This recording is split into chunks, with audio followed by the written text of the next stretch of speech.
We are here with Washington State women's basketball head coach Kamie Ethridge. Coach, your team takes on Northern Arizona this Friday. It's going to be your second matchup of the year. It's a team that played a little bit of a postseason last season. They made the WBI, won a couple of games. They returned 8 of their 9 top players from last season, and also get a couple of starters from 2 seasons ago that opted out. So, very experienced team, really good team coming into Beasley on Friday. So, how are you guys preparing for them, and what are you expecting to see out of them? It's pretty quick turnaround. I think the thing that you get is you get a team that you haven't seen before this year. They don't have a game. This is their first game. So difficult to scout. It's a guessing game as to who starts and what they're running, and will it be the same thing? And again, so much of that means that we just have to really know personnel as much as we can and work on ourselves. And thankfully we had a game, and I think we had some things that we needed to clean up and be better at. And so we've spent the last couple of days really, gearing up for a very strong, very dangerous Northern Arizona team, and also trying to make sure that we're on the right page offensively and defensively. Jamie Vinnick over at Kook Fan. Go ahead, Jamie. Hey, Coach, how's it going? Good, thanks, Jimmy. So you get a chance to look at the film from Wednesday, and obviously a lot of positives in the 30-point win. Was there something that maybe stood out that when you watch the film that you say, okay, we want to work on that a little bit and improve upon that? Yeah, I think I was pretty pleasantly surprised by it. I think the one thing that probably I haven't practiced enough and haven't forced my team to practice is just the dynamic of me staying on the sideline and the ball going away from us, like it happens in the first quarter, the first half. And we engage so much in it, and we're right there on top of them, and then all of a sudden it was a lot louder than the gym is normally, even from a year ago. And I think that we lost a little bit. We didn't communicate as well, whether it was communication to me or from me, even within the team. So we're trying to create a little bit more distractions. We actually kind of played music today, and not super loud, but it's just the idea of you got to over communicate. You got to be so loud, and there's got to be some, distractions, and see if we can get into things cleaner maybe than we did in the first half of the last game. So I think that's the big standout, that I felt like it was some bad play calling on my part that kind of slowed us down, and again made our kids thinking too much about zone or man, and the combination of just players just not communicating enough to know what we're in and where to go. So a little bit of cleanup action the last 2 days. Do you think, when you look at the start of the game, and we talked about the turnovers and how they were an issue early and then cleaned up, do you think there were some jitters just after the ceremony, and then for a lot of these players the first time playing in front of fans at Beasley? I think so. I don't think there's any doubt. I've read a lot of quotes all across the country too, men's and women's, of first game jitters. No matter how experienced you are, we haven't been in front of fans. Other conferences had fans last year. We really didn't. So very new environment. The players obviously are just want to do well, and I think they were legitimately nervous. Crystal told us that kind of leading up to the game. So I think it's good that we had that game, and now I think they'll manage it a little bit better. But it just shows you that these kids really want to do well for our community and our university and for each other. So but hopefully we'll settle in and be a little bit better going forward. I think regardless of the sport, you have a true freshman. You see them in practice, and you hope that they're going to be as good as you think they are. Tara comes out and plays extremely well in the first game. Was that kind of almost a confidence booster for you that she can really play at this level without any question? Well, almost from day one, we knew she could play at this level without question. She just, I keep saying it, like there's Pac-12 bodies and length and strength that we see so often. We're not always the prototype Pac-12 bodies. Sometimes we're not quite as big as other people that we're playing, but Charlize is a Pac-12 body. Tara is a Pac-12 body. There's just no doubt about it.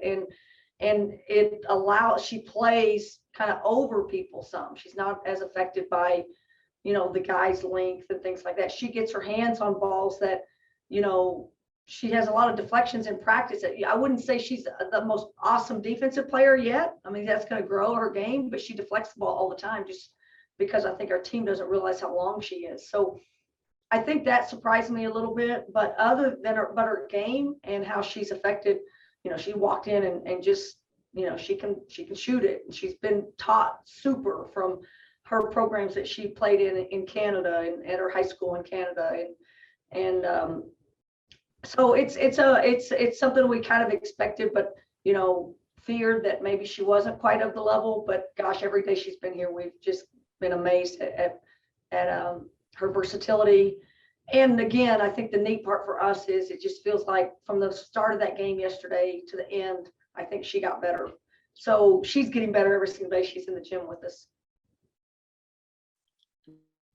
When Johanna does come back and kind of returns to her role as we saw last year, do you feel it'll be difficult at all to kind of find minutes for all of them, or do you think you have a kind of a good plan in place that can get Tara still consistent minutes, even if it's off the bench? Yeah, this is it really affected Tara's minutes. I think her minutes went like kind of skyrocketed, and I wanted her to play a lot. We need her. We need the depth at the guard spot. I think the one thing that we really haven't forced Tara to do is kind of learn our four spot, the ULA spot that we have in our offense. Some of the offenses that we run are real versatile, and the four does the same thing as the wings and the guards, but there are plays that we need. It's very specific to the posts, and we haven't asked her to do that. We thought that was overload, and so when Yo comes back, you'll see Charlize is the one that switches over and plays the post position in those plays. And Charlize is a player that it doesn't take her much. She catches on really fast, but I think that's probably best for Tara right now, just to limit her those. It's really kind of three positions on the floor, so that's enough for a freshman. And we'll just overload Charlize and make sure she knows all five positions on the floor. So thankfully we have a real versatile player like that. But I do still think that back up to ULA spot minutes is where, when we move Charlize over, it still opens up some minutes for Tara to play alongside Yo and to play alongside Charlize and to play alongside, Crystal.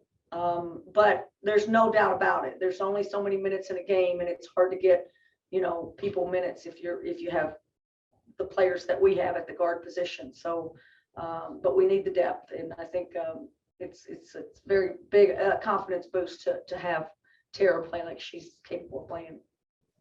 You talked, before the season when we chatted about how Grace was going to take a lot of the point guard responsibilities, and we saw that on Tuesday, whatever day it was. How did you kind of evaluate how she played in that point guard spot? I thought she was a little nervous too. Again, I didn't think our when she came in the second quarter, we were still in that. We still weren't executing at a high level. And I think Crystal was a little off, and then you want to be able to pull in the next person and them pick it up and have learned a thing or two. I thought she was a little nervous too, I think, and even Crystal and Grace were on the floor together at times, and I didn't think, that should be very comforting, and we should be in our stuff and running stuff really well and everybody making the right plays. But I think that, again, I think she's no different than most of our players. They just weren't quite right at the start. They tried, and it wasn't out of effort. I thought our effort was awesome. I just think it was trying to do too much and trying to be a little bit too special on a pass or a play, or to make the play when it's really two passes ahead that the play is going to be made, and that just takes some experience and some confidence and staying with it and seeing some success in how we run our offense. And honestly, we did it in the second half amazingly well. And now we hope that carries over and gives us some confidence going into the next game. Thanks, Coach. Good luck tomorrow. Thank you. And Coach, in the season opener, Bella Murray-Catete had a career-high 22-point game. She was extremely efficient from the floor, shot over 60%. How has she been able to respond in the last couple of days of practice? And do you feel like, you talked about her a lot in the preseason. Do you feel like Tuesday was just a glimpse of what's to come for her this season? Tuesday was just a glimpse. I mean, what I love about Bella right now, there's a lot of things. I mean, obviously you just had really, you're seeing the fruits of all her labor. Like she really worked at this and she's getting, you know, she has that poise to handle traffic now, whereas before she got sped up and couldn't make plays. That's, you know, it's still a little shaky and she needs more time at developing all of those skills, but she's come so far. And what I love about her is that she's still really hungry. She's getting in the gym and taking extra shots. She's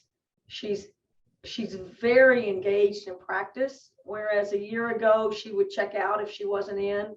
Now she's telling teammates where to go and what to do.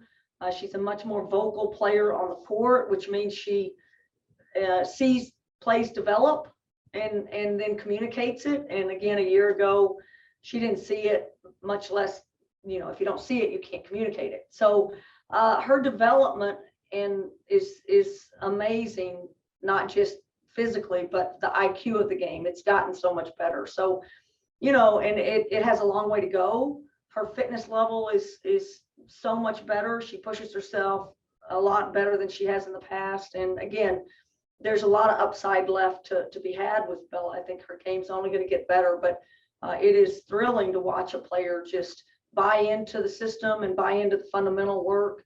And then when you do that time after time and day after day, it shows up in the games, and all of a sudden you're a better player when the lights are on. And it's fun to watch that happen. And she likes that attention and she's good in it, and she's fun to watch, and she's her emotion is awesome to see when she does things really well, or her teammates do things really well. Final question here for you.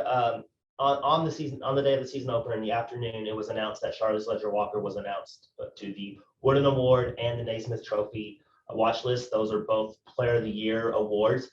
We've talked a lot about her. There's really not much more you can say about Charlize that hasn't already been said. But how important, she's the first player in program history to be added to those watch lists. How important is it for the program to have some representation and to know that people outside of the Pac-12 are watching this program and they're aware of what Charlize and the coaching staff and what the Cougs are doing up here? So how important is that? How important is that a piece in this process for you guys as you continue to rebuild this program? Well, I mean, it's huge nationally that we get this kind of recognition, and that people aren't shocked that a player from Washington State is on that list.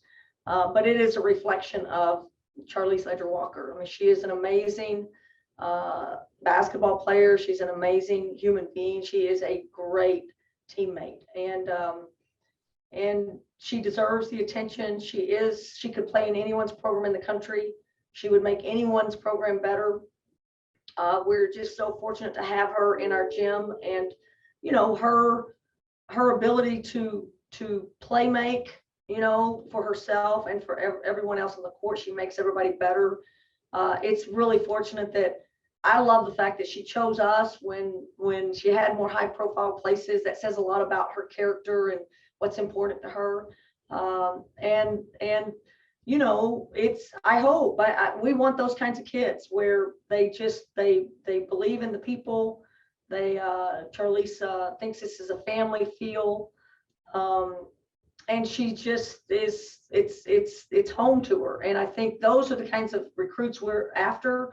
I think Charlize is representing that. And I think it's only going to grow in the next few years because she's only going to get better. And as she does, people are going to be very aware of Washington State.